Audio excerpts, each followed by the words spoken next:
بسم الله الرحمن الرحيم. الحمد لله على نعمة خلقنا من آدم وخلق آدم من التراب. الحمد لله الذي اختار الإسلام دينا وجعل نبينا خير الأنام وجعل أمتنا خير الأمم. له الحمد وله الشكر حتى يرضى وله الشكر بعد الرضا. وصلى الله وسلم على المبعوث رحمة للعالمين نبينا محمد وآله وأصحابه أجمعين. سيبيان جلدو كا لفول ميدين بودو ngolɗo ɗerol meɗen teddugol ɗerol laawol kisal. Mi yetti Allah subhanahu wa ta'ala yettore nde o handi mi jarnimo jarore nde o foddi. Mi jarnimo jarore nde o foddi e dow nemaji makko ɗi o waɗani en, moƴƴeriji makko heewuɗi ɗi lintotako. O tagi en immorde be meɗen Adam, o tagi Adama immorde bullari ndin, immorde leydi ndin. O suɓike kaɗo diina islam e wonu diina makko ka o rewi ɗo annabajo islamu yankojo woni annabi meɗen muhammadin sallllahu alayhi wa sallam. Annabi meɗen muhammadin sallllahu alayhi wa sallam kanko woni almustafa almuhtar, kanko woni oɗo suɓaɗo suɓita hakkunde suɓaɓe. Kanko woni sayyidur rusul, kanko woni imamul mursalin. oɗo Allah tabaraka wa taala nulirimo yurmede faadede dangal yimɓe ɓen. Nelaɗo hay goto e annabajo hay goto dendangal ɓe Allah nuli ɓen, nelaɓe e annabaɓe, le seul envoyé qui est universel, le seul envoyé de Dieu qui est universel, c'est notre cher prophète Muhammad sallallahu alayhi wa sallam. The only universal messenger sent to the world humanity is Muhammad sallallahu alayhi wa sallam. Ɗum ɗo ko alda e sikkitare, alda e waɗande ɗiɗi. Ɓurnaɗo tagefo annabi meɗen Muhammadin sallallahu alayhi wa sallam, kanko tu woni nulaɗo e dendagal windere nden, nula e dendagal yimɓe ɓen. Bal ila thaqalayni, o nula faade salnaka illa rahmatan lil alamin. Min nularima am Muhammad sina ko Allah tabaraka wa taala wi min nularima am Muhammad sina ko a yurmede wonande windere nden. Yani an ko a yurmede am Muhammad wonande dendagal windere nden sallallahu alayhi wa sallam. En yetti Allah e dow o nema waɗede julɓe, sabu waɗede julɗo ko nema mo andanɗa hoorema, ko nema saɗuɗo. Sahabaɓe nelaɗo ɓe ridwanullahi alayhi, nahnu fi saadatin law alimaha abna'ul muluki laqataluna bisuyuf. Enen ɓiɓɓe julɓe ɓen hiɗen e nder nema. Si tawino ɓiɓɓe lamɓe ɓen no andunono oɗo nema men islamu fotata, harayno ɓe ƴettino aalaji ɗin, armuji ɗin ɓe haɓidi e meɗen fi jaɓitugol islamon e juuɗe meɗen. Afdal anniyam, ko ɓuri teddude e nema fuu, ko ɓuri mawnude e nema fuu, ko nema okkede islam fewnire laawol diina. Uzman ni'am, nema tagede adde aduna waɗe julɗo, jokkine islam, yiɗine islam, wona fier weltora kaɗo diina islam. Haray siɓɓe tedduɓe, ɓawo ɗum duwani ɗen ɓurnaɗo tage fo annabi meɗen Muhammadin sallallahu alayhi wa sallam, en fododirno gila ñalorma tummodirgol ka ɗerol meɗen laawol kisal ɗo ha hewta ɗeri meɗen e lefi meɗen go wano USA, wano ka ɗerol meɗen Abdallah Mombeya ogirde malal, e ka ɗerol meɗen Mahinka Gesa Saïdou andu jangu dina kan, e ka ɗerol meɗen comprendre l'islam. Eɗi wona ɗiɗo ɗeri en fododirno hande, en falano synchronisude ko ɗum wonno en tongude ɗo hara yewtere nden wonay e ɗeri ɗin fuu, kono réseau on yeɗɗana ɗum hande kadi. Hara yewtere men nden musidɓe julɓe tedduɓe ko yewtugol fi annabi Isa alayhi salatu wassalam, almasihu Isa ibn Maryam, woni Jésus Christ, Jesus Christ. Yewtugol fi almasihu Isa seeɗa woni ko laawol kisal e ɗeri ka ndeɗo yewtere joɗoyto ɗon, ko yewtugol en seeɗa fi almasihu Isa ibn Maryam. Heɗon andi fi hen ɗum no duwa yewtede fi almasihu Jésus Christ annabi Isa. fiyen ɗum fi annabi isa no duwa yewtede ko sabu piiji tati. Allahu tabaraka wa taala o waɗi e nder fillagol qissaji ɗin ko wiyete kon waajitande e tasakuye. Eɗen andi o wiyen e simore goo e qisso qissaji ɗin bi mana firtu qissaji ɗin faqqu susil qasasa ko firtu qissaji ɗin laɓɓinanɓe qissaji ɗin belajo ɓe waajitoto. Nde Allah tabaraka wa taala yewti fi nelaɗo ma annabajo hay goto nde o yewti fi makko wo ka alquran, kala nelaɗo ma annabajo mo Allah yewti fi muɗum ka alquran o sakkitaroy inna fi dhalika la aya, inna fi dhalika la ayatin. Koko yewta ɗo fi oɗo nelaɗo, fi oɗo annabajo, oɗo qissa, ɗum ɗo hino e nder muɗum mande, hino e nder muɗum kawake tin taala e handugol e makko kanko Allah e rewede. Ɗum ɗon en andi Allah tabaraka wa taala tan mo jonni on ka alquran fi yew espace e esplanade on ka alqur'ana fi ɓeɗo nelaɓe annabaɓe hino ɗuuɗi.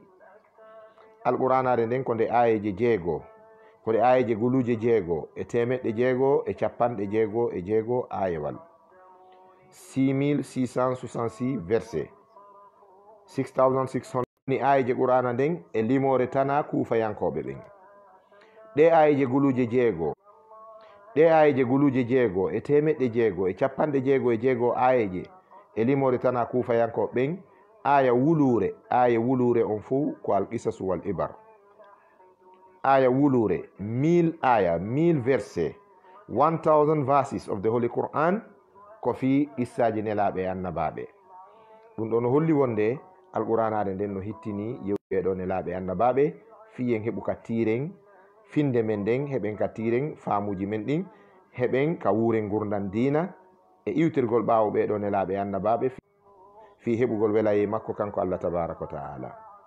Ɗo ko goo waɗi hiɗe yewta fi annabi Isa alayhi salatu wassalam ko linasdada imanan, ko fiyen ɓeydo gomɗinal. Ɗiɗaɓum ɗum ko wonɗen yewtirande fi annabi Isa alayhi salatu wassalam ko kashfu shubhat, faamuji jilɓayeji ɗi julɓe buy jogi fi annabi Isa alayhi salatu wassalam, hara ko jilɓayeji yahudayankoji. Julɓe ɓen hino bugana ka fondoji maɓɓe, ka haqqillaji maɓɓe jilɓayeji e bange annabaɓen e nelaɓen en travers document ji alyahudaɓe ɓen, en travers sinimanji filmuji maɓɓe ɗin, en travers annabaɓen tuugiɗo e ɗin wo ɓaari e ɗin haqqil makko kin tunayi e bange nelaɓen e annabaɓe. Mi jonna on exemple ji ɗiɗi simi feƴƴa. So ndaari annabi Ibrahim alayhi salatu wassalam, heɓe windi deftere ɓe inande the book of the Bible stories, le livre des histoires racontées dans les Bibles. So ndaari nden ɗon deftere my book of Bible stories.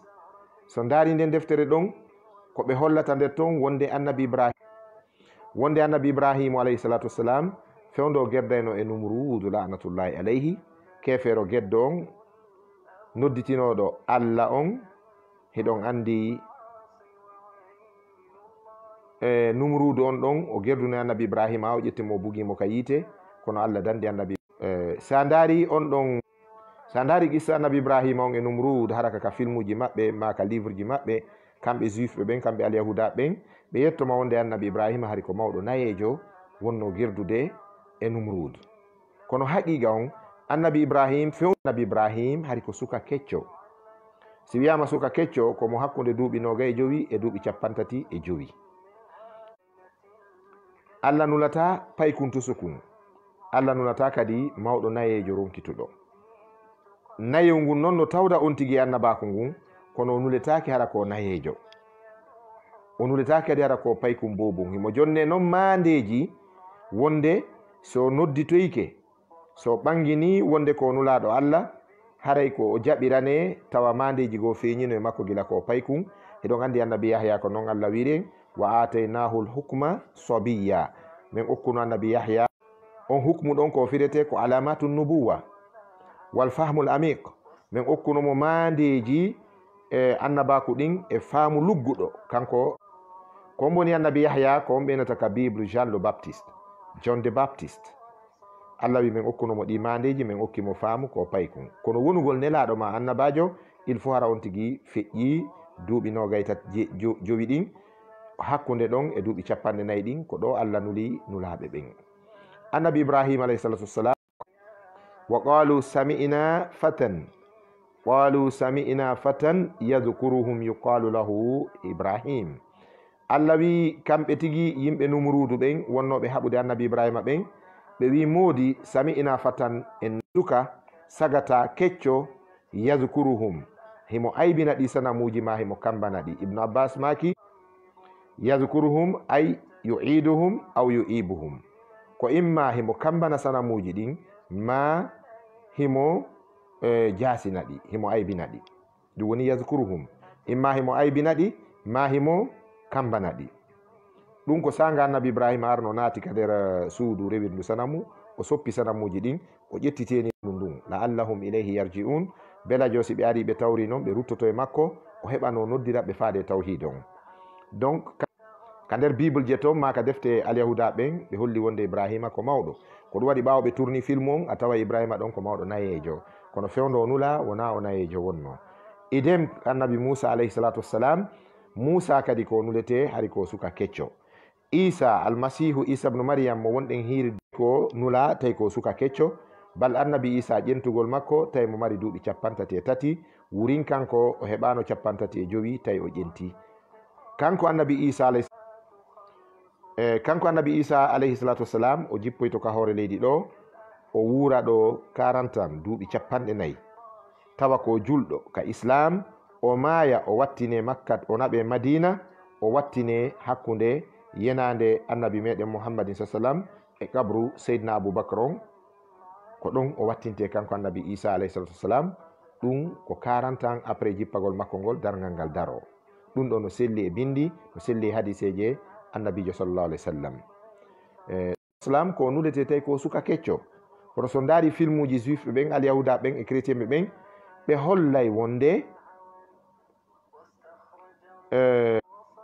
hollay wonde kanko annabi Isa alayhi salatu wassalam ma kanko annabi Nuhu ko mawɗo. Nelaɓe ɓen e annabaɓe ɓen ɓe fuu e maɓɓe ko ɓe nula ko fewndo sagata laaku e fewndo keccu. Allah tabaraka taala wi ko min nuli ko rijalan nuhi ilayhim ko worɓe des adultes nuhi ilayhim meɗen wahoyina e maɓɓe donc nelaɓen e annabaɓen ɓeɗo ko ɓe jeune ɓe wonno fewde e muɗum. Haray toɓɓere ɗimmere ko woni yewtinde fi almasihu Isa ibn Maryam annabi Isa oɗo ko wonde yewtirde fi makko ko fi ha jilɓayeji e majjereji ko moƴƴina fi ɓeɗo nelaɓe annabaɓe kon buga ka mass médiaji buga ka cinémaji buga e document ji maɓɓe ɗin ha heɓen ko laaɓi e muɗum hara en jokka e toɓɓere tambere nden fi hen ɗum suɓiɗe en yewtugol fi annabi Isa surtout e nduɗo lewru décembre ko fewtingol yewtere nden e kamɓe annasarankoɓe ɓen chrétien ɓen e hoore mum e bange question est ce que ɓe mari évidence est ce que ɓe mari preuve est ce que ɓe mari preuve ko wiyete seede wonde annabi Isa koye décembre o jibina fennen ɓe nden fenade moƴƴinade ɗon belajo dambugal ngal udditoto fi yo chrétien jogo ɗaɓɓu débat hara ko débat pacifique débat intellectuel fi en yewtu e maɓɓe ha wawen belajo Allah tabaraka wa taala walla en ɓe suuto e nden majjere de ɓe woni e muɗum ɓe arta e diina daɗal ngal diina kisal ngal diina ka andanɗa hoore ma Allah jaɓata rewirede diina o e fewndo ɗo sina oɗo diina islam iɗe yiɗi yoɓe aru isan haray en yewtay yewtere belajo ɓe contestayde ma belajo ɓe heɓay faamu e mayre ha gaɓi gonga on naafi noon si ɓe ɗuuɗi kan annabi sa sallam makani seydina ali radiallahu anhu la an yahdi allahu bika rajulan wahidan hayrun laka min humuri naam. Si ade goto iwi e majjere o ari e peewal ade goto iwi e bonki o ari e moƴƴuki tawa ko an waɗi sabu o iwi e laawol majjere o ari e laawol diina ko ɗum ɓurma moƴƴande wiyede ko an jeeyi ko woni aduna kon fuu.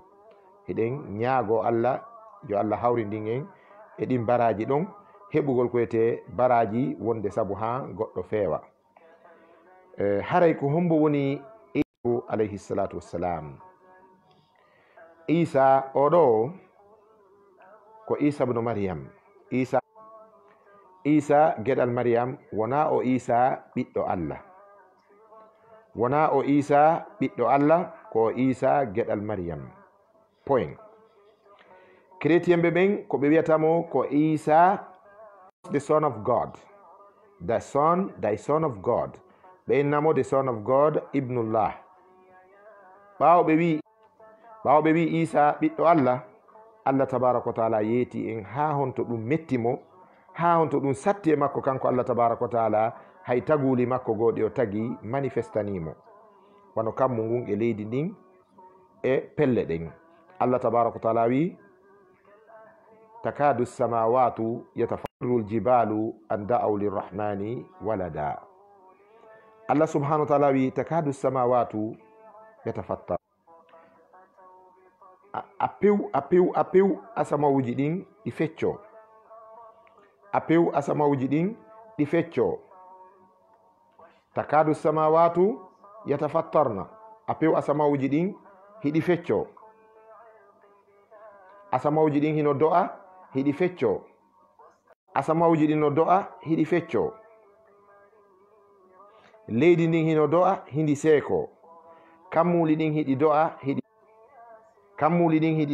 hiɗi ɓoro ɗi muncito. Ko ɗoni takadu samawatu yatafattarna, asamawji ɗin a pew hiɗi fecco. Wa tanshaqqu l ardu, leydi ndin kadi a pew hindi seeko, pelle ɗen kadi a pew hiɗe faala hay ruyude. Fi hen ɗum an da'aw lirrahmani waladan, fi ɓe noddani Allah jo yurmede ɓiɗɗo. Sabu tum ɓe wi Isa ko ɓiɗɗo Allah, Uzairu ko ɓiɗɗo Allah, alyahuda fiɓi wonde Uzairu ko ɓiɗɗo Allah. Annasaranko ɓen chrétien ɓen fiɓi Isa ko ɓiɗɗo Allah. Allah taƴa a pew leydi ndin seeko, a pew pelle ɗen ruuya. Fi tum ɓe wiyani Allah ɓiɗɗo, an da'aw lirrahmani waladan. Just because they called for Allah a son. Ɓay tum ɓe wiyani Allah ɓiɗɗo, ko oɗo catastrophe falano wadde. Musidɓe julɓe tedduɓe, fi tum ɓe wiyani Allah ɓiɗɗo, a pew oɗo catastrophe o waɗa. Tayyib. Yilti noon ko Qur'ana janni, ko heewi e ko Qur'ana janni en kon wonde Allah ala ɓiɗɗo. Lam yattakhiz waladan wala sahiba, lam yattakhiz sahibatan wala walada. Allah wi kanko Allah o jogitaki ɓiɓɓe ni ko wiyete kon ɓengu. Sahibatan on firoɓen ko firi ko zawja. Lam yattakhiz sahibatan wala waladan, wona ɓiɗɗo. ɗum ɗo ko Qur'ana jonni en, ko Qur'ana jonni en o concrétisation ɗo wonde Allah ala ɓengu o ala ɓiɗɗo. Suratul Ikhlas simore tawhid nden. Suratul Ikhlas ko suratul tawhid. Qul huwa Allahu ahad walam yulad walam yakun lahu kufuwan ahad. Nde ɗo simore suratul Ikhlas gila ka simore nden fuɗɗi hanka nde haaɗi ko sifaji Allah tu woni e mayre. Sahabajo nelaɗo goo, nelaɗo imminno mo hoore konu, ɓe yehi ɓe neɓoy wano lebbi jeɗɗi ha jeenayi hiɓe ka seteyagal ton. ɓawo ɓe hewtiti tawi kanko woni hoorejo on, nelaɗo landi jama on ko honɗum wiwɗon fi yeesojo mon on. ɓe wi nelaɗo o yeesojo amen no moƴƴi himo kelɗi, kono mo mari probléme goto. komin woni ton kon fo ha min hewti ɗo, kala nde o julni men en tant que commandant, o janganay men qul huwa Allahu. Annabi sa sallam noddi sahabajo on, ɓe landimo ko honno ɗum woniri. O wi nelaɗo eɗon andi fi hen ɗum, inna fiha sifatu rrahman wa ana uhibbu rrahman. Simore nden qul huwa Allahu ahad nde fo e mayre ko nde sifaji Allah jo yurmede. goɗɗum ngo ko wona ɗum ala ton. Min noon Allah jo yurmede no welalan, mi tawi goɗɗum ngo heƴata ka hunduko am ɓuri nden. Mi wawata juulude darɗe ɗiɗi sina darde goo heɓay qul huwa Allahu ahad, tawde simore nden nde fo e mayre ko nde sifaji Allah. Allah noon no welalan. Nala salam ɓe maki mi yetti Allah mo bonnari jikki an ɗen e maɗa. Suratu at-tawhid ma no wiye suratul Ikhlas, Allah tabaraka wa taala wi en e mayre qul yeetoɓe huwa Allahu on ko Allah. Qul huwa Allahu ahadun, Allah mo ɓe wonma landade fi mum on, ko bajjo gooto seniiɗo. ko fiyen ɗum Allah wirari ɗon ay o wiyaari enen hiɗe wiya allahu wahidun tayib arabur nden hinde feewi kono hinde manki. Allah wiyaari qul huwa allahu wahid, sabu wahid ko en. kala noon ka goɗɗo wi en haray be wole fi 2, sa wi one haray be wiye 2, un ko be wiye 2, kono sa wi single heɗo gandi ɗum ala ɗimmo. ko ɗum waɗi Allah tabaraka wa taala wi qul huwa allahu, yeetoɓe Allah mo ɓe umma landade fimu on, ahadun ko bajjo mo ala ɗimmo, assamadu kanko woni tugorteɗo on, lam yalid o jibinaari, jamais enfanté ni été enfanté, he was never given birth to and never gave birth to. o jibinaari o jibinaka, walam yakun lahu kufuwan, latanaki mo kufuwan yerujo ahadun hay goto. heɗo gandi ɓiɗɗo ko nando baba, ko inete ko tel père tel fils, like father like son, tel père tel fils.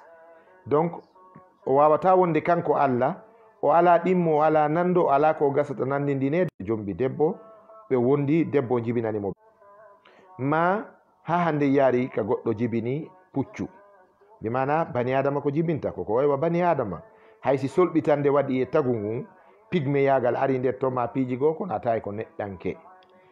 joni noon Allah wiwde en ɗo lam yakun lahu kufuwan ahad, ko ɗum ɗo o firtiri ayeje ɗen, lam yattakhis sahibatan wala walada. ɗum ɗo ko yo laaɓan kala julɗo e bange annabi Isa, sabu waadere ɓalere no ƴetta fawa e fi bange annabi Isa wonde Isa ko ɓiɗɗo Allah, ɗum ko waadere ɓalere ko alyahuda ɓen toñi annabi Isa. ɓaawo ɗum annasaranko ɓen loowa on tooke ɗon, christian ɓe ɓen heɓe haɓɓiti noon kadi kamɓe kadi ɓe pikay on tooke ɗon ɓiɓɓe julɓe ɓen, ko ɗum ɓe on tournirande ɗi filmuji maɓɓe, ɓe tradisa ɗi e pular, ɓe tradisa ɗi e soso, ɓe tradisa e maninka, ɓe tradisa e langue lokoji ɗin, fiyo dernier africain jo on won finde bonde wonde Isa oɗo ko ɓiɗɗo Allah mo wuridi e nden finde ɗon ha o mayidi e keferaku ɓalehu. annabi Isa wona o ɓiɗɗo Allah, wona o Allah. christian ɓe ɓen hakke ko Allah jarribiɓe kon kamɓe chrétien ɓe ɓen hiɓe feƴƴi e nden toɓɓere ɗon, kono ko bone alyahud. so ndaari suratul fatiha simore nde juulitte nde laaɓi 17 e nder ñallal, en jangga nde laaɓi 17 e nder ñallal suratul fatiha. hino nder ton o gayrul maghdubi alayhim wala dallin, janggaari fatiha julde mum sella, a jangga e fatiha laaɓi 17 e nder ñallal, hiɗa wi'ude Allah ihdina siratal mustaqim, Allah fewnin men laawol foccingol ngol, Allah fewnin men laawol islamu ngol, Allah accu men ka hoore islam, Allah jokki men islamu, Allah ta accu men majja ngol laawol islam, Allah ɓeydu men e jokkugol diina islamu kan. ɗum woni ihdina siratal mustaqim, fewnin men laawol foccingol ngol. siratal ladina an'amta alayhim, laawol ɓen ɓe neminɗa e dow muɗum, ɓe woni ɓe neminaɓe e dow muɗum. Allah no linti ɓe nokkugo e simore ko catégorie ji 4, ko minan nabiyin, wahid annabiyun, minan nabiyin wasiddiqin, ɗiɗo sani wasiddiqun,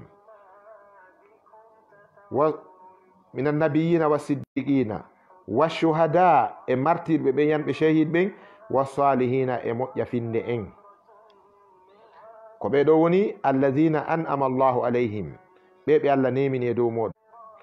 o wi minan nabiyin wasiddiqin washuhada wasalihin wa hasuna ulaika rafiqa. Allah wi wondinagol ɓeɗo, wonda e ɓeɗo, jokkodira e ɓeɗo, wona groupe ɓeɗo haysi ɓe hikkike yeeso ene ɗen ɓaawo, kono tawa koyen partenaire ɓe ɓeɗo. Allah tabaraka wa taala wi ɗum moƴƴi jokkodiral, wawana hoore meɗen.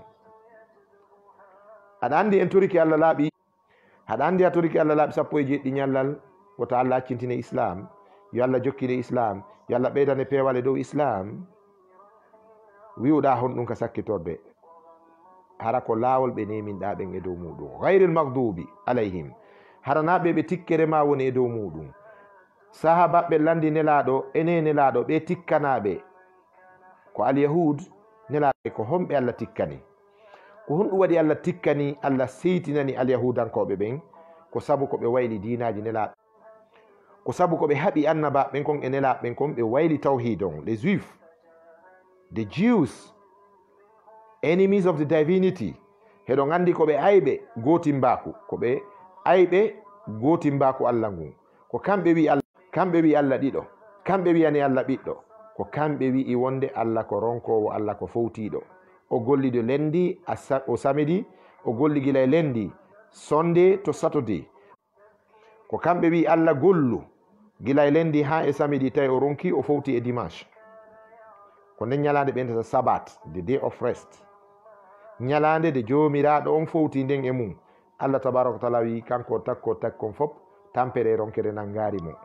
Ɗum kadi qur'ana fitti ɗum, itti e haqqillaji yimɓe ɓen wonde Allah ronkuno. Alyahuda ɓen ko ɓe ayɓe tawhid, ko kamɓe bonni ɓe annasarankoɓe, ko kamɓe wete christianity kon hande. Kamɓe janniɓe wonde Isa ko ɓiɗɗo Allah, ɓe wi Isa ko, ɓe feƴƴi ɗon, ɓe wiyani Allah ɓiɗɗo, ɓe wiyani Isa Allah, bimana ɓe naɓi Isa e wiugol mo ko ɓiɗɗo Allah, ɗum ɓe yawri ɗum ɗon Allah. Ɓe yawri Isa kadi ɓorugol mo e neɗɗanke yagal, naɓa mo e Allah yagal. Ko ɗum waɗi en tawahi ɓe wiya Isa ko ɓiɗɗo Allah. Ɗi fof e majji ko palje, ɗi fof e majji ko ɗi majjere, ɗi fof e majji ko konguɗi keferaku. Laqad kafara alladhina, Allah wi woni heferɓe ɓen wi'uɓe, hefirɗi ni ɓen wi'uɓe Isa ko Allah, almasihu ibnullah. ɓe wi'uɓe Isa ko ɓiɗɗo Allah, ma wi Isa ko Allah, ɓeɗo ɓe woni heferɓe, wona ɓe julɓe, wona ɓe croyant. They are not believers, they are disbelievers. Wona ɓe gomɗinɓe Allah few, ko ɓe yedduɓe Allah tabaraka wa taala. Ɓe ala kadi dina selluka jaɓeteka ka Allah. Dina maɓɓe ko fijindaru, dina maɓɓe ko pagayi, dina maɓɓe ko magara, joddi dina ɓe ala. Allah tabaraka wa taala wi faman yabtaghi ghayra al-islami dinan falan yuqbala minhu wa huwa fil akhirati min al-khasirin. Kala ɗaɓɓuɗo dina ko wona dina islamu ko jokka, Allah tabaraka lan yuqbala minhu, o jaɓantake pooma fa on ɗon ko li tartibil kalami, lan on ko nafyul abadi. Sa hawtidiri fa e lan haray ko yetagol ma pooma wawa wonde. Allah wi jaɓantake pooma ko ɓe woni rewde Allah ka cociji maɓɓe, ka église ji maɓɓe. Wa huwa on jokkuɗo lawol ko wona islam fil akhirati, ñande dargal kalakara, min al khasirin, ko jeeyaɗo e hayruɓe, ko jeeyaɗo e perduɓe. Ɗum hiɗen duwa andude ɗum fiyo haqqillaji men ɗi deeƴu. Deɗe inna goɗɗo ko siɗɗo meɗen, ma inna goɗɗo kanko kadi ko Allah woni rewde, ma inna kan kadi mo e dina, haray ya andu taw si tawi Allah no jaɓi kan dina makko ɗon, e si tawi ngal dewal makko ɗon no jaɓa. Naam, himo inni ɗum worship, adoration, himo e rewde Allah, kono Allah no wi memata. Allah wi'i memata ɗum ɗon ɓaynaka nder islamu ga waɗa. Golle makko ɗen ko mere. Wa huwa fil akhirati min al khasirin, haray ka dargal ko jeeyaɗo e perduɓe. Annabi Isa alayhi salatu wassalam, komo alyahuda ɓen ataki attaque hulɓiniɗo. ƴettugol salatu wassalam, kanko tigi ko wi ka suratu Maryam, ko o bobo penu, nene makko Maryama no jogimo addi mo e debe hunnin, no sekkimo ma, no raapimo e lince addi yaltide makko Jérusalem, ardu Salim, ma hem ɗon Baytullaham. ɓawo o yaltidi e makko, alyahuda ɓe fo haawi ɓeni ndare o debbo mo joom mbaka, debbo vierge, a virgin woman with a son, une femme vierge avec un bébé. Debbo mo gorko meeɗa memude, meeɗa andude gorko, o ardi e bobo, ɓe inni o waɗi zina. ɓe wi ya ukhta Harun, ma kana abuki imra'a saw'in, yo bandirawo Haruna, baba en ma wonano aden bonɗo, nene ma wonano debbo haylotoɗo yi. An ko honto ittuɗa bobo, baba ma wonano aden bonɗo. Ma kana abuki imra'a saw'in, ben ma harina aden bonɗo, andiraɗo bonki. Wama kanat ummuki baghiya, yumma ma andiranoka haylagol yeyito. Ko honto ittuɗa ɓiɗɗo a jombaka, ko honto ittuɗa gorko me marima. Fa asharat ilayhi, tawi Allah waɗi kofon on, Allah waɗi plan on. Fa asharat ilayhi, fa asarat ilay o sappi bobo on fa asarat ilay o sappi bobo on qala bobo o wi bobo on wi inni abdullahi ɗum ko isa jésus christ almasihu isa ibn maryam ka dankum bobo ka bedju inni abdullahi atani alkitaba wa ja'alani nabiyan o wi inni no min abdullahi min komi jeeyaɗo allah le serviteur un serviteur d'Allah. I'm a servant of God. I'm a servant of the God Almighty. Je suis un serviteur d'Allah. Inni abdullahi atani o okkilande ɗo deftere taw injil. Il m'a donné ce livre saint qui est l'évangile. Wa ja'alani nabiyyan, et il a fait de moi un prophète. He made me a prophet. O wi go inni abdullahi min komi maccuɗo Allah. Atani alkitaba, Allah okkilan deftere komi wajoro on. Wa ja'alani nabi, ɓiɗɗo ma konngol Allah kaku woni ɗe ayeje nulle part. O watti ɗon kadi o wi wa ja'alani mubarak yawm, o wi wa ja'alani,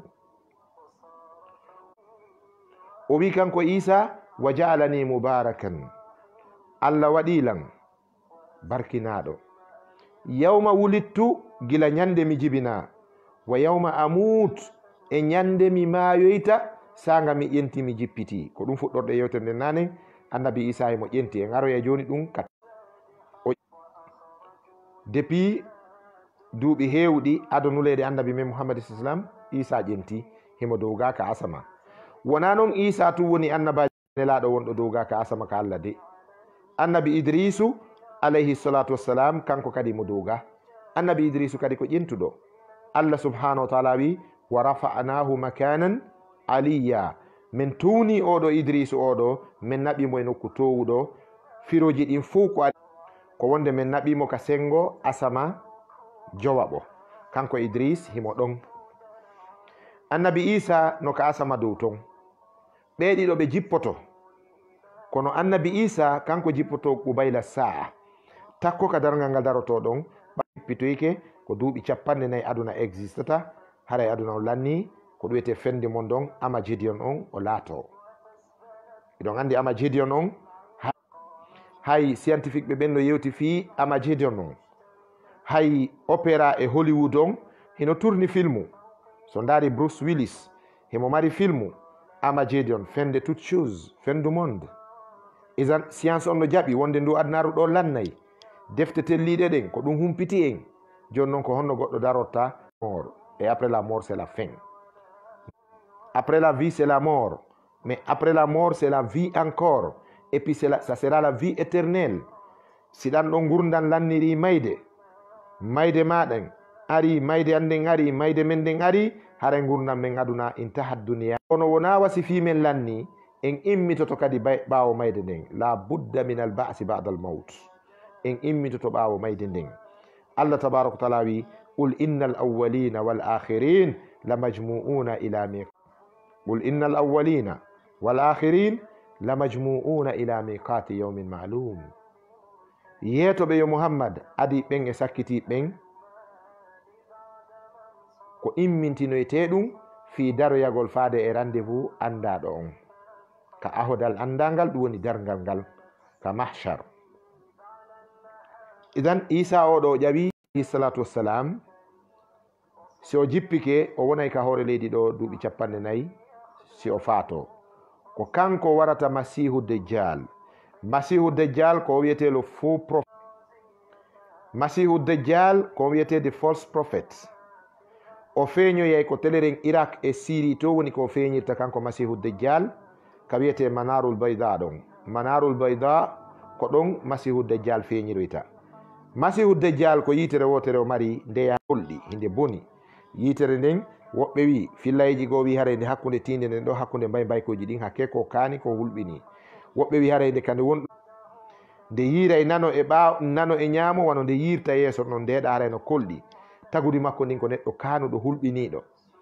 O feeñoy kanko masihu dejjal o wara yimɓe, o wara yimɓe, o wara julɓe ɓen kala mo nangi o landomo ita gomɗini reweteɗo woɗa min masihu dejjal, ita gomɗini nelaɗo jokketeɗo mona min, si on ɗiginni hi o wara on ɗon o wara ha so hawrodiri e lowɓe imanu ɓen ɓe wiya so hawrodiri e lowɓe iman ɓen ɗo jaɓanaymo nde ko Allah ko nelaɗo o gerde noon o anina julɓe ɓen kanko masihu dejjal so daari hadiseje no woodi teleren hadiseje 12 teleren 12 hadiseje selluɗe ka annabi sallam janti Allah o molori Allah e bone masihu dejjal ɗen hadiseje ɗon jeegoje ɗen fof no humodiri e julde jeegoje ɗen fof no humodiri min azabi l qabri wa azabi nnari wa min fitnati l masihi dejjali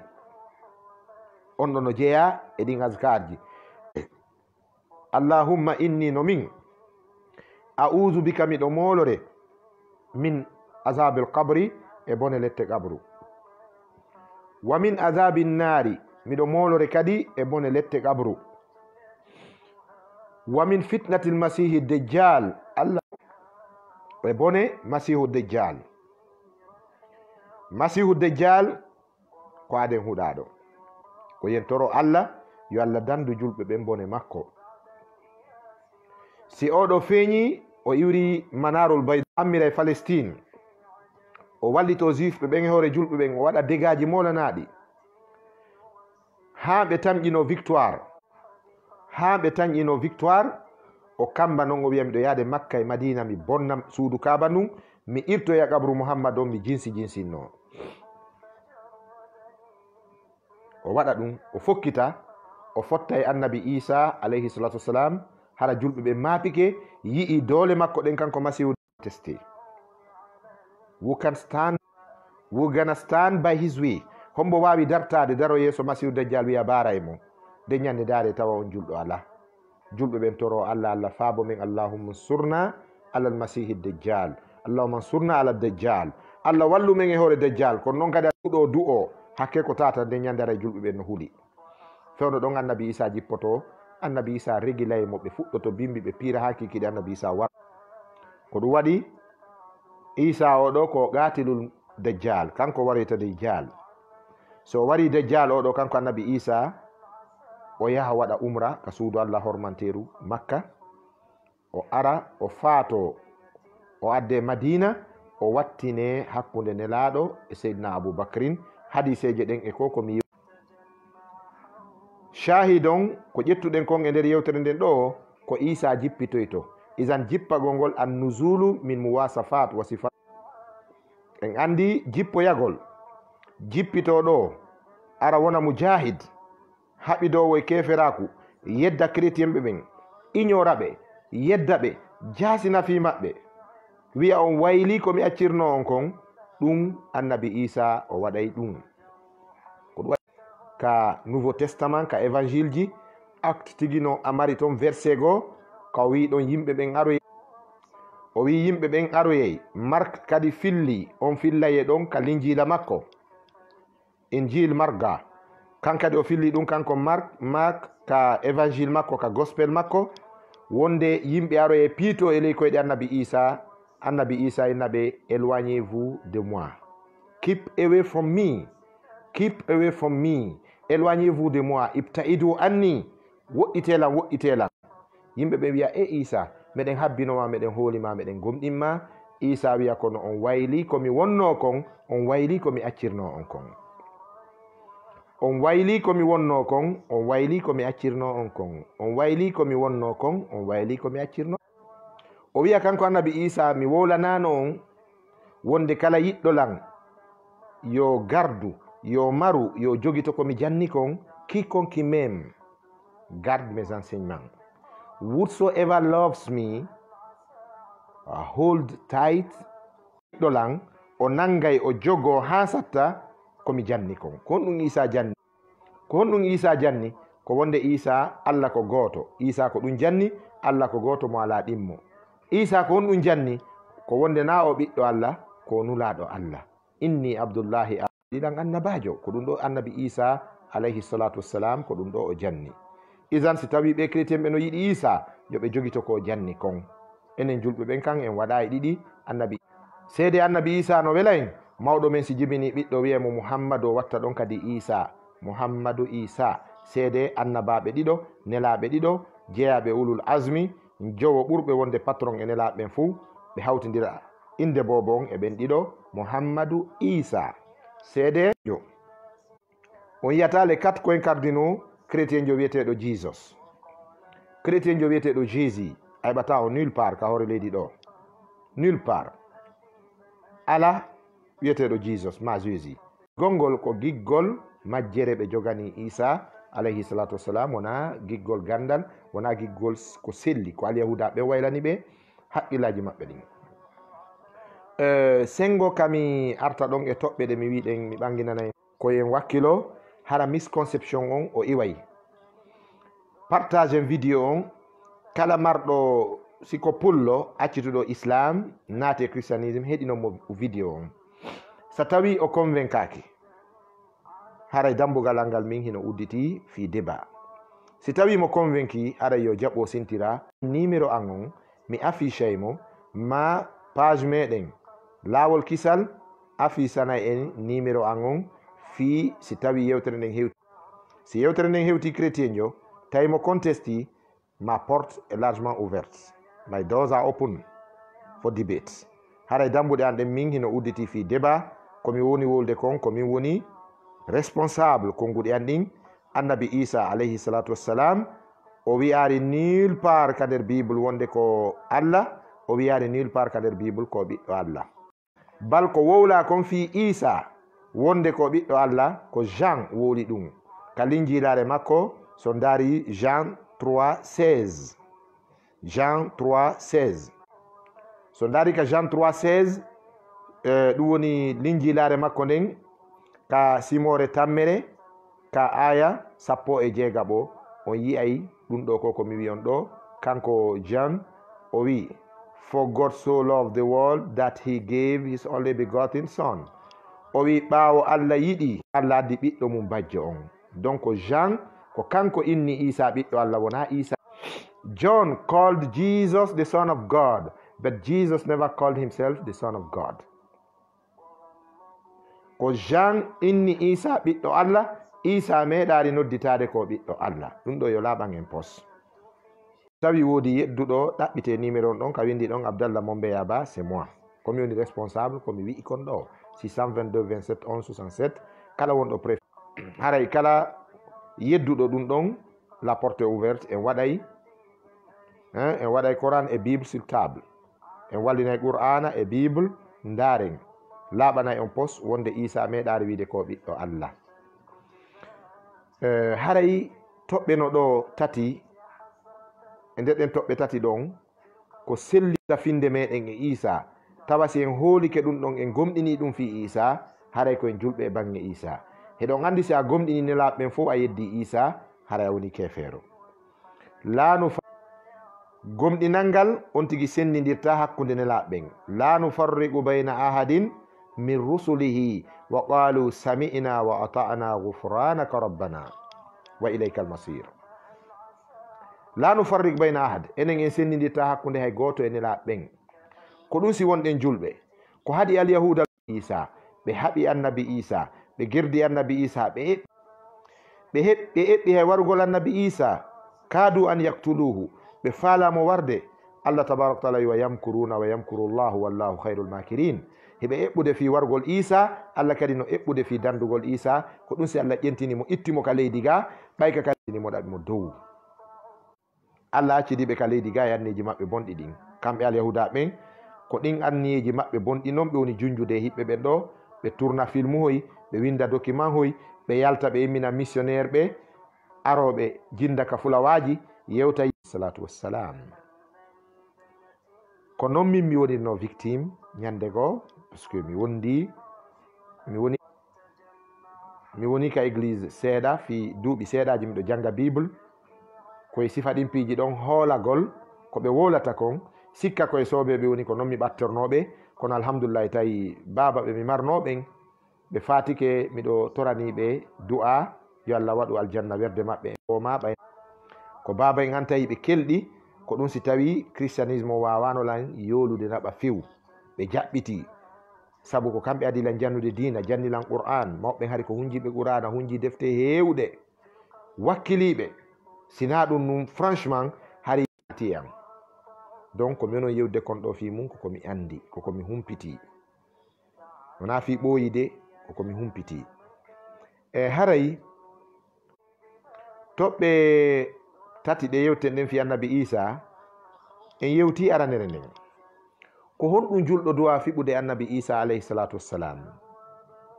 Ado e garde ɗen toɓɓe ɗon, a fiɓa e Isa oɗo nulaɗo Allah, annabajo goo. A fiɓa e annabi Isa oɗo ko nulaɗo Allah, annabajo. Si a gumɗina wonde Isa ko nulaɗo Allah ma annabajo Allah, hara ya ala dina. Nelaɓen e annabaɓen sa jaɓi yoga, a salike yoga, a woni kefero. Ko ɗum waɗi alyahud kuffar. Ado ɓe wiyande taw Allah ɓiɗɗo, wiyede Uzair ko ɓiɗɗo Allah, kaɓe sali Isa ɗon kafaru bi zalik, ɓe woni heferɓe sabu ɗum. Annasarankoɓe ɓen kadi, christian ɓe ɓen, kaɓe sali annabi meɗen Muhammadin sallam ɗon, tawi fi makko no sifa defte maɓɓe hino laaɓani ɓe pos fi makko, ɓe salimo, saru kuffaran, ɓe wonti heferɓe ɗon e ɗon. Sabu Allah saletake, Allah salantake. Allah wona o salanteɗo, ko rabbun yuta'u wala yu'sa. Rabbun yuta'u, Allah ko jomiraɗo ɗofteteɗo mo yeddetake. O yeddetake, geddi ɗin noon no mari escalier ji. Allah wowla fenna, ɗum ko kufrun bawa, ko keferaku.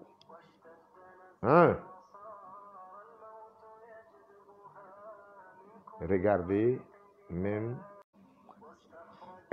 O wi wonde Allahu tabaraka wa ta'ala oɗo ko Allah ko ɗofteteɗo mo yeddetake. Joni ɓay jama on no hawji fi posugol question ji, inchallahu taala miɗo gerde mi ɗaɓɓa darorde. Oustaz, je voulais poser une question.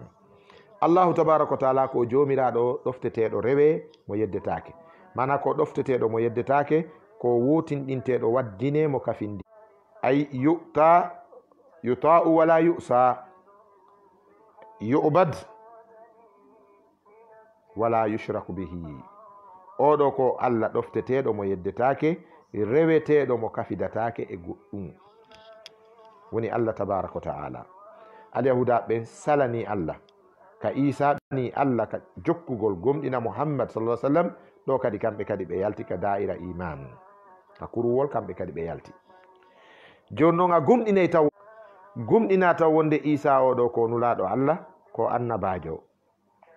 Kono watta ɗon toɓɓere tigi tigire nden, hoolagol ma Isa ko nulaɗo Allah, hoolagol Isa ko annabajo, ta yejjitu ɗum ɗo fof koye miran goto tumboto. Miran hombo ndulu makko ngun, nulede makko nden wona e aduna on fof, c'est pas à tout l'univers, not to the whole universe. Jesus was a messenger, a prophet of Allah sent to the Israelites. Yo, ɗo woni important. Jésus était un messager et mais au peuple d'Israël. Ko nulaɗo ko faade banu Israila woni ko nula kanko almasihu Isa ibn Maryam. O nulaka yadnon fowde jamais. Ko nula ko e banu Israil.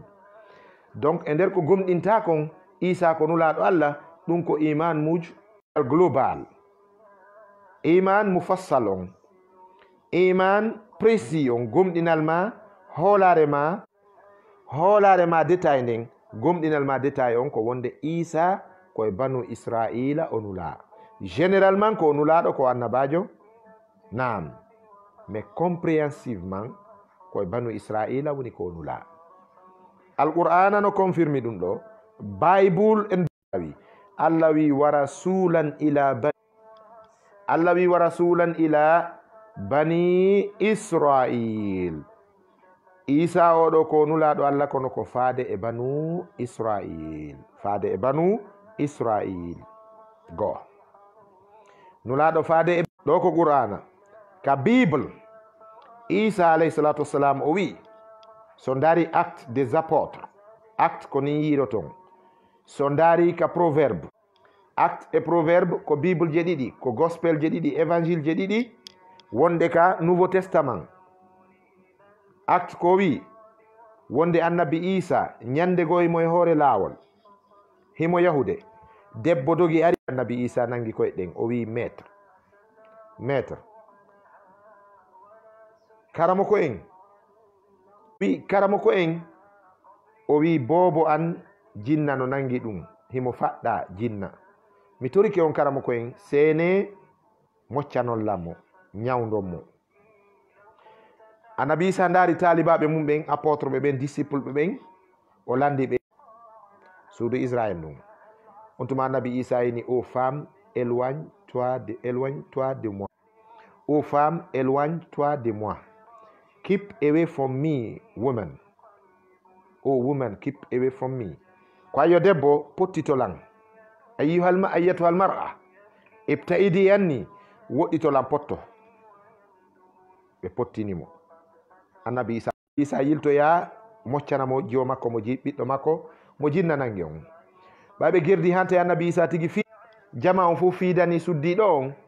On tuma annabi Isa fewtimo wi, ô femme, il n'est pas bon de prendre le pain dans les mains des enfants et jeter aux chiens.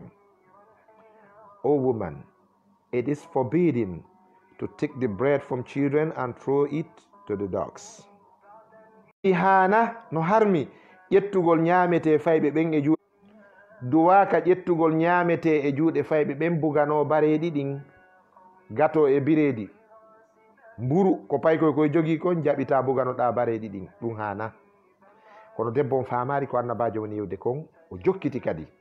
On tuma annabi Isa ene mo, ô femme, je n'ai été, I am sent to the lost sheep of the, I am not sent but to the house of Israel. Annabi Isa wi mi nulaka sina faade e suudu Israilu ndun. Mandite nde ɗo toɓɓere, bongina mo bari, li Aboubacre, nene baba julde, e kala julɓe partage vidéo hewtinomo musidɓe meɗen ɓen. Ko ɗum ɗo annabi Isa ko ɗum ɗo wi, je n'ai été envoyé qu'aux brebis perdues de la maison d'Israël. Min minulaka sina faade e dammu no majjiri ɓengure Israilu nden. Kombo woni Israil, ɗum ɗo duwa ɗen nottude moƴƴa famin. Yaqub ko wiyete Jacob, le prophète Jacob. Annabi Yaquba oɗo ko kanko wiyete Israil ko Yaqub. Annabi Yaquba Jacob ko kanko jibini annabi Yusufu, o jibini annabi Yusuf. E nene goto mum o wiyeteɗo Bunyamin on, ko on ɓeynata Benjamin. Tola ko wiyeten kon Elina, Tola, Benjamin, Tola ka hébreu. Kono sa wi Benjamin ka grec, ma sa wi Benjamin jon ka anglais, ko the one loved, ko goto yiɗaɗo on. Joni noon ɓeɗo ɗiɗo tawti baba gotoɓe maɓɓe ɓeya 10 ko ɓe woni banu Israila, ko ɓeɗo woni cuuɗi 12 ɗi Allah yewti fi muɗum ka alqur'ana, isna ashkiban e isna ashara asbatan umam. Ko ɓeɗo 12 annabi Yusuf e miñam mum Benjamin e ɓeya 10 ko ɓe woni isna ashara asbatan, taniraɓe annabi 12 Allah wi umaman, ɓeɗo ko ɓe moftaluji, bi mana ko ɓe cuuɗi, ko ɓe gori hewɗi, ko ɗi woni gori Israil ɗin, banu Israil. Tawi noon oɗo debbo arnoɗo no nanga koyɗe Isa ɗen, yo Isa yilto ñawda ɓiɗɗo makko on, oɗo ko Cananitijo. Selon la Bible, la femme venait de Canaan. The woman came from Canaan, and Canaan is the land of the Canaanites. The Canaanites are brothers of the Arabs. Wandi Canaanites ɓen ɓeɗo ko siɓɓe Arabe ɓen, dini Israeliyanko ɓen. Ɓaɗodiral maɓɓe ngal kamɓe Canaanites ɓen e Arabe ɓen ko ado annabi Ibrahim. Ɓaɗodiral Israeliyanko ɓen e Arabe ɓen ko gilay annabi Ibrahim. Ɗum ko noon tarika janniri.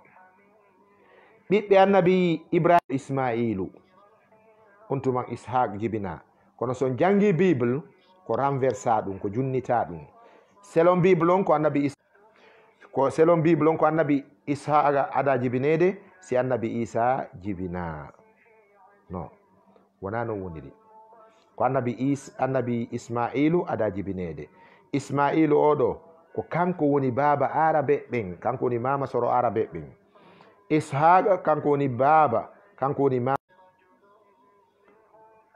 ko nin woniri annabi Isa o sali oɗo o salani oɗo suddiɗo sabu mo andi o nulaka faade e arabe ɓen o nulaka e kananiyankoɓe ɓen ko nula ko Israël manditede ɗo toɓɓere moƴƴam daron kadi ka Jean Jésus envoie les 12 apôtres ndare Bible komi on wola to no windi Jésus envoie les 12 apôtres no windi ka Matthieu no windi ka Jean so ndari ka Injil Yohana e Injil Matta ko wiyete kon the Gospel of John and the Gospel of Matthew. The Gospel of John and the Gospel of Matthew. Jean et Matthieu no windi nder ton. Jésus envoie les 12 apôtres. Annabi Isa no imminde talibaɓe mum ɓen sahabaɓe mum ɓen sappo e ɗiɗo ko honɗum o wajinoɓe o wi n'allez pas vers les païens, n'allez pas dans le pays des Samaritains, restez d'Israël et prêchez la bonne nouvelle. Allahu akbar. O wi ɗum ɗo ko Bible woni makande en annabi Isa no nulde Bible woni en makande teddungal meɗen Bible o wi annabi Isa no nulde talibaɓe mum ɓen sappo e ɗiɗo o wiɓe wowo taw yawle ka leyɗe lesoɓe rewa de le payen lesoɓe leɗɗe ɓen rewa ɗum ko on ɓe ko wano Égypte nun on tuman statut firawnaru wonnonu ndun eɗon andi ko firawna oɗo mo annabi Moussa hawrodirno on ko woni firawnajo kala bantejo on arnoɗo wi na ko lesa nandintina e lanɗo on kon woni ko rewete ko min tigi na ɗum hari ko statut ji nandintinaɗi lamɓe ɓen ɓe rewayno Saudi Arabie Saoudite nin Qatar Oman ɗe leyɗe arabu fop ko lesaynoɗe leɗɗe e kaaƴe rewa Iran Irak ɗum fop Suria fop koko leseteɗe ɓe rewayno amen ɗum statut ji ɓe rewayno donc si annabi Isa wi wo taw yahu sengo ɓen lesoɓe rewa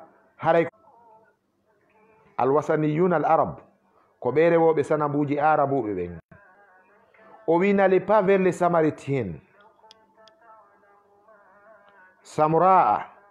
Samuraa he jilluɓe wuriduɓe hakkude arabu ɓen ka leyɗe arabe ɓen tawoɓe wona ɓe ɓaleɓe africain ɓe wona kadi ɓe arabe bimana janamɓe Israël ɓen e arabu wuriduɓe ɓen e maɓɓe ko ɓe wiyete Samaritain haqiqa tan son daari ka encyclopédie ko noon tawroton ko ɗum waɗi e konti indien ɓe ɓen e Samaritain ɓe ɓen heɗo gandi noon sin goɗɗo noddi hande ka hoore leydi ɗo leyɗe wiyete hara o heeɓi majorité Inde Chine so ƴetti Inde Chine Iran en ɗeɗo ko leyɗe populaire je aduna on ni Inde ɓuri ɗuɗde aduna Allah fof ƴetton chinois yajuja e majuja hoy koy heɗo gandi cincon no ɓuri fayda ko ɗum ɗo wiwo kanko falaka guere saabu mari worɓe ɓe o darna a man behind a man up to the White House o wi kanko mo mari yimɓe dongal gorko ɓawo gorko hanka Maison Blanche do andi kan haala ɗon ka wawnowa ko lanɗo kore o wi kon fi Amérique donc haray worɓe no woodi ceerno ɓeɗo ino ɗuuɗi joni noon Isa wi o taw yaaru to o taw yaaru to o taw yaaru ka arabu o wi wone hakkude leydi Israël ndin ɗo noddonɓe faade e komi jonni o wi rest in between the land of Israel and preach the good news o wi wone ka leydi Israëla ɗo yettino nulal moƴƴal ngal habare moƴƴo on altugol noddoya goɗɗo goo mona israéliyankojo ɗum ɗo kadi no holla wonne annabi Isa ko nula ko faade e homɓe ɓe gure Israël nden ɗum ɗo a gomɗinay ɗum ɗo gomɗina global on Isa ko nulaɗo Allah gomɗina détail on kono koye banu Israël o nula toɓɓe premier point point ɗin mo on kadi ka ɓe naadi tuundi ɗon kadi e haqqillaji yimɓe ɓen ko point wonde Isa maayi. ɗon kadi gomɗina wonde Isa ko maayowo. kullu nafsin dha'iqatul maut fa innama tuwaffawna ujurakum yawmal qiyamah faman zuhziha anin nari wa udkhila aljanna wa faz wama alhayatu dunya illa mata'ul ghurur. Allah wi kullu nafsin dha'iqatul maut, wonki be meeɗay mayde. gomɗina Isa ko maayowo, mais il n'est pas mort d'abord. Jésus va mourir, mais il n'est pas mort. Die one day, but he's not yet dead. gomɗina ɗum. Isa maayay kono maayari taw. Misconception, confusion molanaɗo ɓe addi ɗo. fiyo ɓe nango haqqillaji yimɓe ɓen, fi yiɗingol yimɓe ɓen fi Isa o, ɓe na il est mort à cause de nos péchés.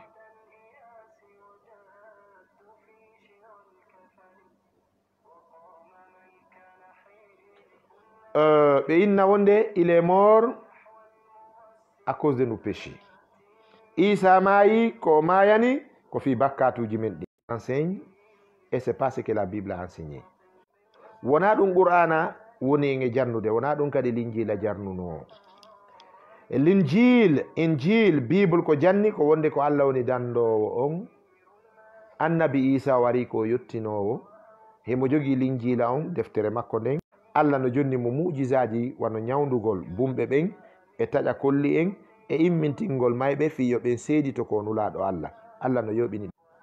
Allah no waɗimo yubrihul akmaha wal abrasa wa yuhyi al mauta bi iznillah, par la permission d'Allah.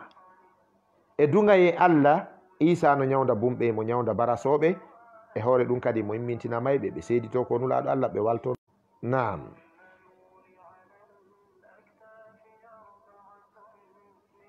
ko ɗum ɗo woni fi Isa. Zalika Isa ibn Maryama qawlul haqq.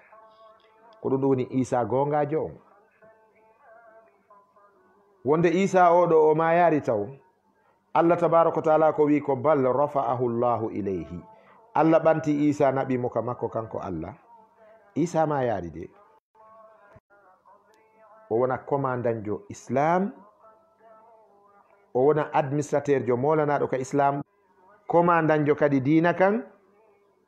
o wura duuɓi 40 ka hoore leydi Allah ɗo, o maya kanko Isa almasihu Isa ibn Maryam alayhim assalatu wassalam.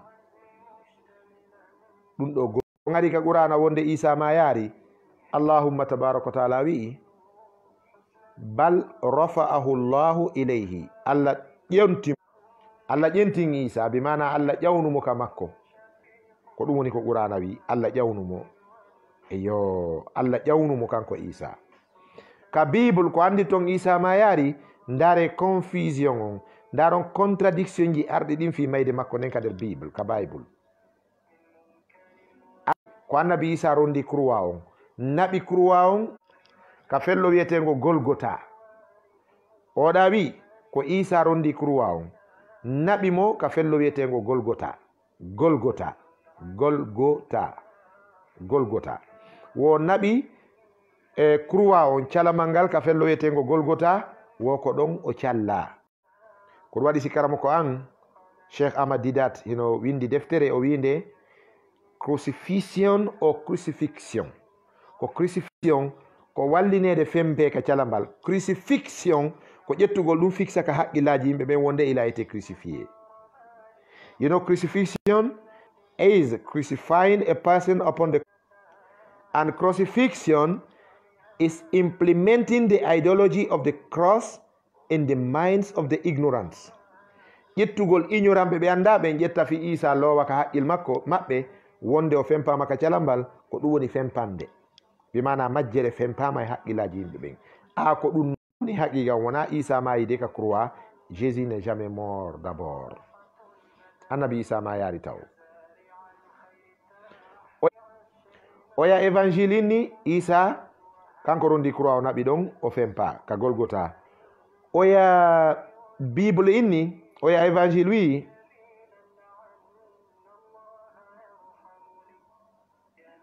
ne vous parlez pas de la situation que nous subissions en Guinée.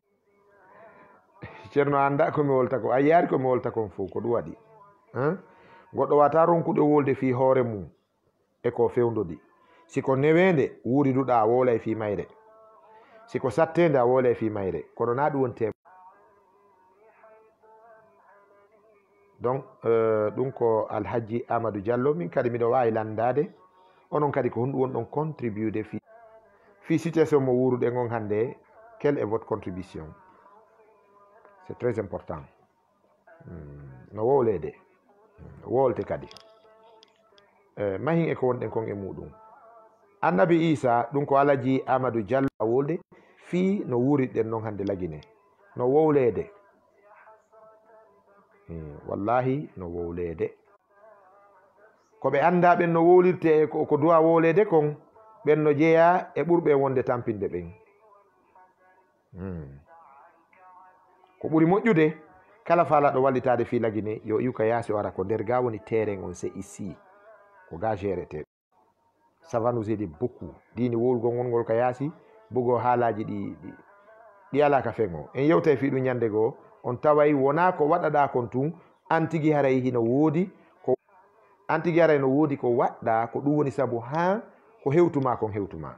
Donc ɗum fof koko yewtete si tawi koye wowlugol ngam harana e wolir fi tuye welto arten e temon. Annabi Isa alayhi salatu wassalam o ɗo ma yaari ɓay oɗo aya Bible, oya Bible inni wonde ko Isa fempaka calambal. Oya Bible ɗum ko hakkude Jean et Acte. Oya wi en wonde ko wiyeteɗo Philippe ko on fotta e mum, Isa no ɗaɓɓitede, ma Isa no ronda croix on, Isa rondimo croix on kanko sorti. Philippe ƴetti croix on naɓi ɗon o wiya mort, ɗon ko jardin de la mort o wi. Bustanul maut o wi o rondi croix on o naɓi ka croix, o naɓi ka fello wiyetengo jardin de la mort, wo ko ɗon kanko Philippe o crucifia au nom de Jésus. E haqiqa tan ko ɗum ɗo ɓuri halahum. Wama salabuhu wama qataluhu yaqinan walakin shubbiha lahum. Qur'ana ko ɗum ɗo wi hen. Jesus was never crucified ni killed. Annabi Isa fempaka ka calambal, Annabi Isa waraka. Naam, yaqinan hara ko gonga on. On fami Allah wi walakin shubbiha lahum. Walakin shubbiha lahum. Ɓe nandintinanamo. Ko ɗum waɗi orthodoxe ɓe ɓen kamɓe confusion mo ɓe mari on e fi warede yeddoɓe ɓen wonde Isa waraka, Isa mayano, ɓen koye Bible on kadi ɓe mari ko ɓe tippa kadi. Goɗɗo no wiye Belmont ko orthodoxe jo molanaɗo risjo hemo windi deftere mo yewti fi sifa ɗum ɗo. So dari Ogmandino français jo on ka deftere makko le malheureuse église hemo yewti sifa ɗum ɗo nder ton. Si a dartoto wonde Isa mayari haray dartorgal ma ɓurgal yeɗɗude ngal ko Bible on e hoore mum, sabu waɗi ha Allah jonna ko wiyete kon onno de testament ji ɗiɗi ha Allah waɗa explication ji ɗiɗi. Allah jonna explication ɗa ko Isa, o jonna explication ɗa ko Philippe. Haray woni Dieu même est confusé, haray woni Allah tigi o woni confus. Donc ɗulle wawa wonde ta'ala Allahu amma yaquluna uluwan kabira. Allah towi e dow konko ɓen sifade Allah ɗon no way wasi wi'i wonde Allah no jiɓi ko waɗi kon ko ɗum so yewti yewtereji ɗiɗi ɓawo ɓe wi c'est Dieu qui a dit, God said. Haray gon sen goɗɗon ko ya gomɗin Isa ma yaari. Isa no dow ga o jippoto.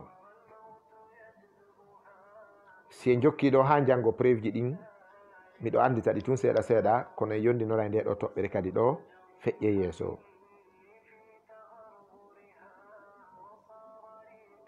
Eli Diallo ça j'espère bien. Ko non woni ɗi yewtere ne hinde kuppude vidéo on o mi anda so tawi ko téléphone an on nde ɗo nawnare tataw tun covid nangi téléphone an on nani mi anda si ko ɗum kono tan kono en yondinoray kunte ɗen en tokkidiray Allah yewtere nden faamo tun ko ɗum ɗaɓɓuɗen hay toɓɓe tammere nde winde nden en yewtay fi annabi Isa alayhi salatu wassalam ko nde woni ko attornoɗen en andi toɓɓere aran nden andu Isa ko nulaɗo Allah anda noon koye banu Israila o nula faade Israel en ɓen dina makko kan concernant africain concernant Europe concernant américain concernant asiatique ɓe ɓen bal dina Isa kan ko ka concerni ko Israel tout court ko ɗum ɗon ɓurana e bible janne toɓɓere ɗimmere nden ka tanago kadi waali ɗon ko wonde Isa ma yani bakkatuji men ɗin ɗum ittu ɗum ka haqqil ma wota hoolo ɗum wota gomɗin ɗum ɓurana holli long hewre mum ko ɗum jannata en wonde Isa o ma yaari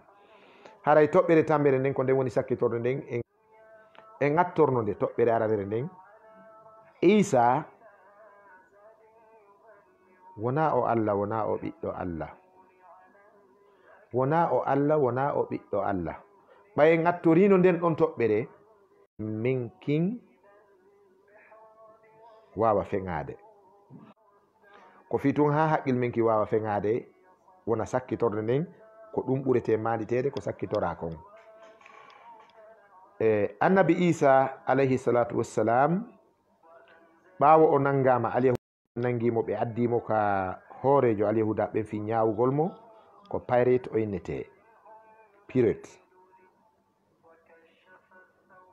ɓe darnumo yeeso ɓe wimo ka bible ko pirate ɓayo wari o darike on landinomo kunguɗi tati o wi hey ko an woni Allah Isa inni no ko an woni Allah o wi no ok ñawowo wimo kadi wo ene ko an woni ɓiɗɗo Allah on Isa wi o wi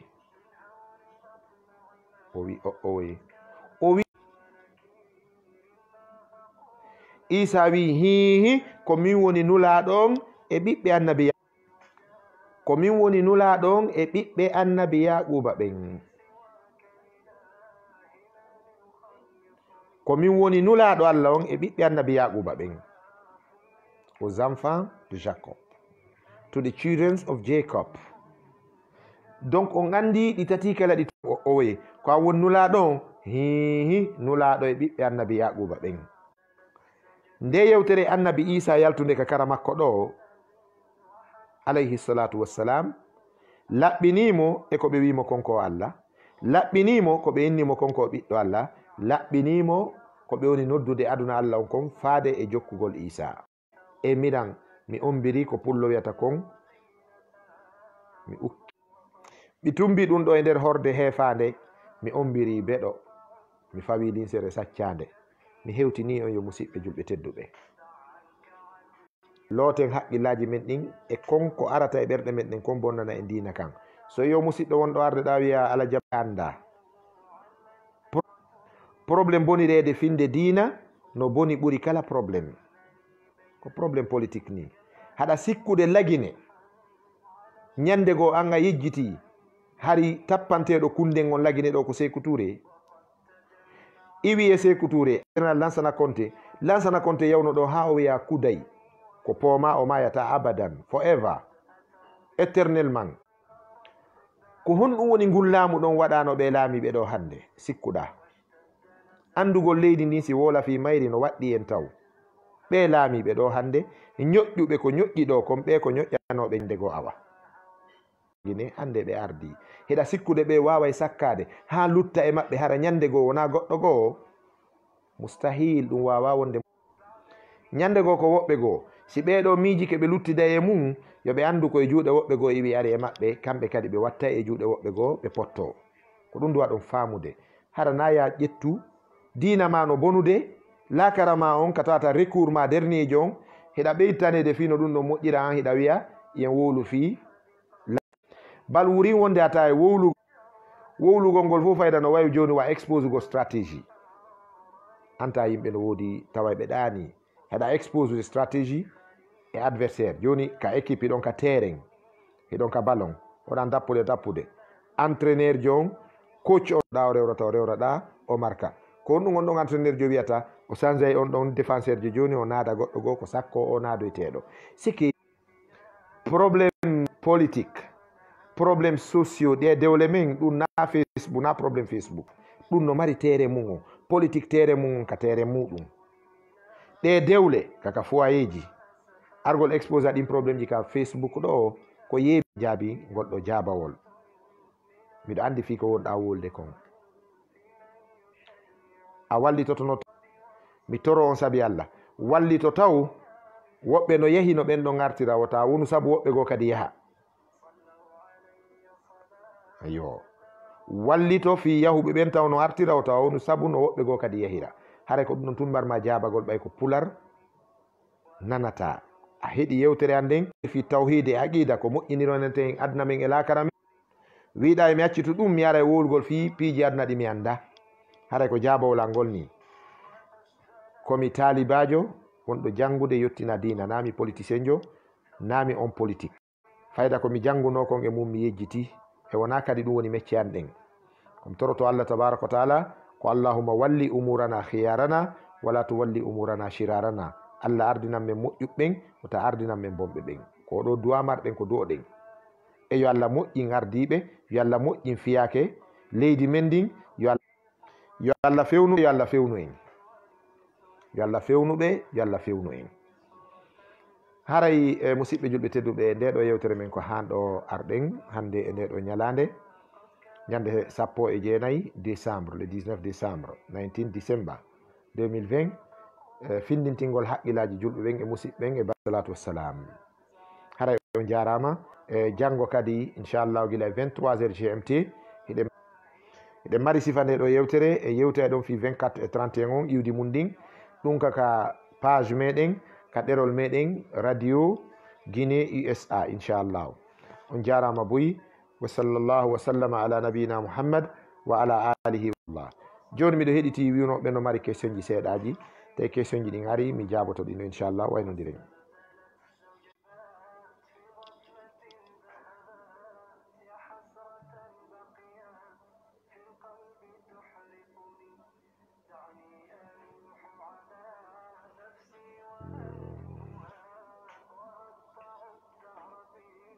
السلام عليكم ورحمة الله وبركاته إن شاء الله إلى لقاء جديد إذن سائغو هاري ميدو هيدي تاري استوي lande no wodi seeda ko humodiri e temon ma ko nande mudum ba wobbe go wino be fala landade stebe lande kesim do andi inshallah mi jabo Ibrahim Kamara. I miss you so much Ustaz Mombeya.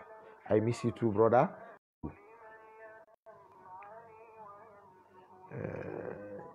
لو خير الجزاء آمين آمين. God bless you my Ustaz. Okay, God bless you too brother Ibrahim Kamara. Assalamu alaikum warahmatullahi wabarakatuh. طيب oui, has do the jam. Cheikh et tous les participants, barakallahu fikum. Danta Diallo, barakallahu fika, qu'Allah te récompense par. Ok, je remercie Hibioso Amagno. Yoko, va multiplier votre argent là-bas. Laissez-nous en paix.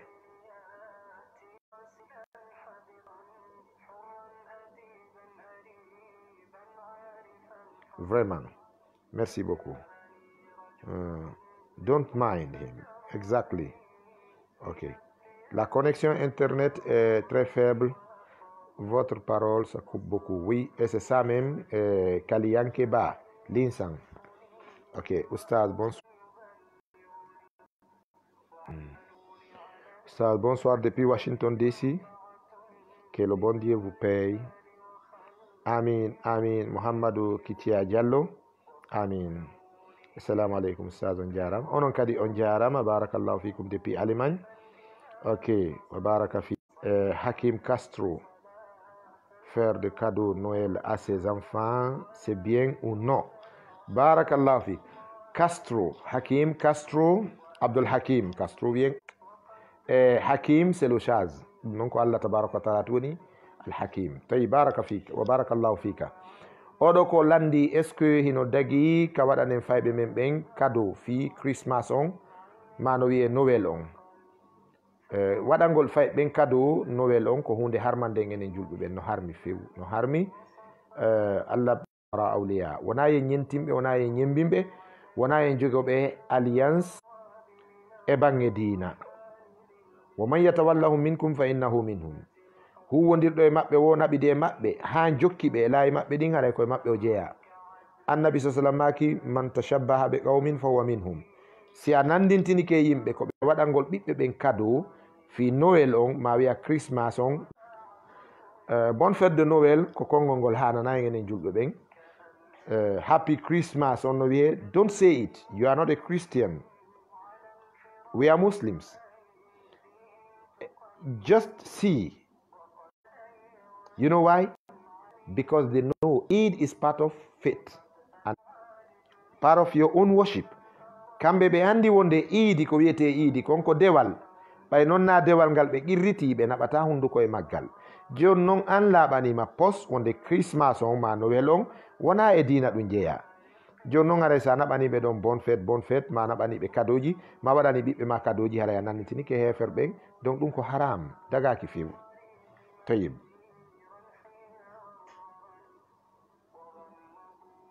Respect à vous, ok? Respect à vous tous. Ah non, c'est pas moi le grand, plutôt c'est vous. Ani ɗon andi ɗon duwa famude goɗɗum musidɓe julɓe tedduɓe. Sa nani kasange mayi ko fure heɓi. Ko si fure heɓi si kasange marsa. Ko ɗum waɗi yeeyowo kasange yo bungir mayoɓe. Karama ko en no wawi wajade ma karama ko en wajiki ko selli ma ɓe wawi yewtere ma ko ɓe yewti faddu lakum. Grand respect pour vous. Teddungal ngal chapeau. Teddungal ngal e ɓural ngal fof ko onon ɓe ƴettuɓe tammon ɗo heɗilan waɗi ɗi commentaire ji ɗo partage yewtere nden ko onon jeeyi ɓural ngal. C'est vous les grands ko onon woni granɓe ɓen. C'est pas oustaz Mombeya few. C'est pas oustaz Abdallah Mombeya. Et moi avoir votre numéro. Mon numéro c'était écrit par l'administrateur du page. C'est le 622. Okay. C'est le 622. Oui, 27 11 67. Là. Oustaz Abdallah Mombeya. Pas. Ok. 37. Merci beaucoup, Oustaz. Et merci à vous tous, Solomon Poutine Junior. Masha'Allah. Mais aujourd'hui, je n'ai pas vu les Erdogan. Mais il y a des Erdogan. Ok, merci beaucoup, Oustaz. Amina ya Rabbi. Bye, bye. Thank you so much. Thank you very much. I love you. Miɗo salligade. Miɗo salligade kono miɗo waɗi.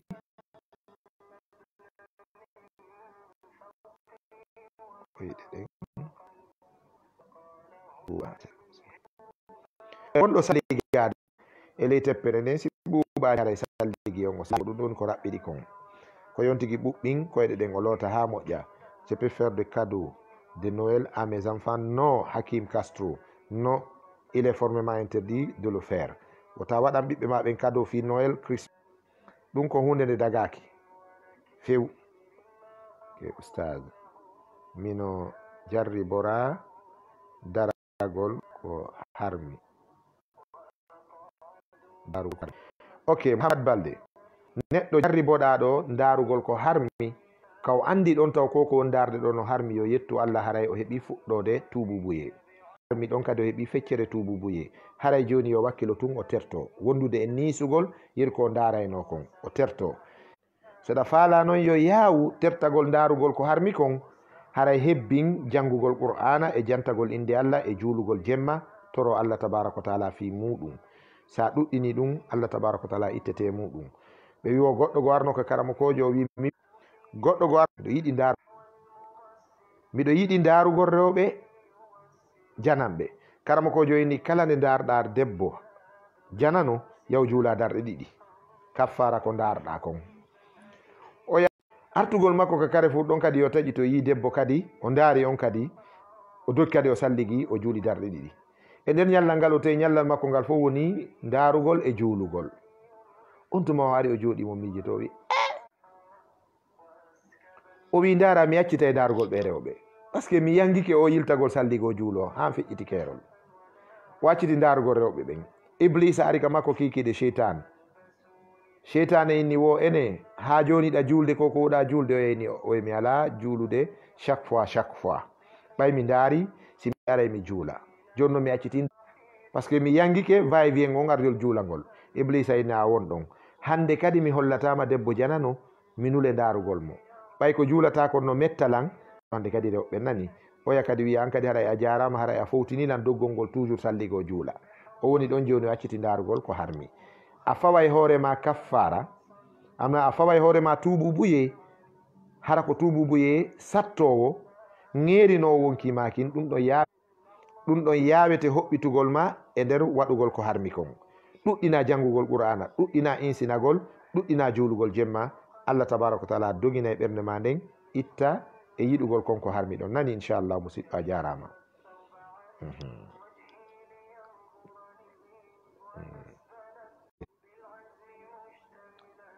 Tayyib, thank you brother. Ok, Oustaz, on est fatigué de vous. Oustaz, on est fatigué de vous. Ouais, machallah, Oustaz, on jarama. Ah oui, les entendu. J'ai pas compris ça. Ok, longue vie. Vraiment. Ok. Salam alaikum. Que le bon Dieu vous protège. Ok. Jarama. Salam alaikum. Ok. Assalamu alaikum for Montevideo. Ok. Aywa joni hara inchallah en hari hando handere nden ko ɗo wonɗen darade. On jarama boyi wa sallallahu ala nabina Muhammad wa ala alihi wa ashabi ajmain.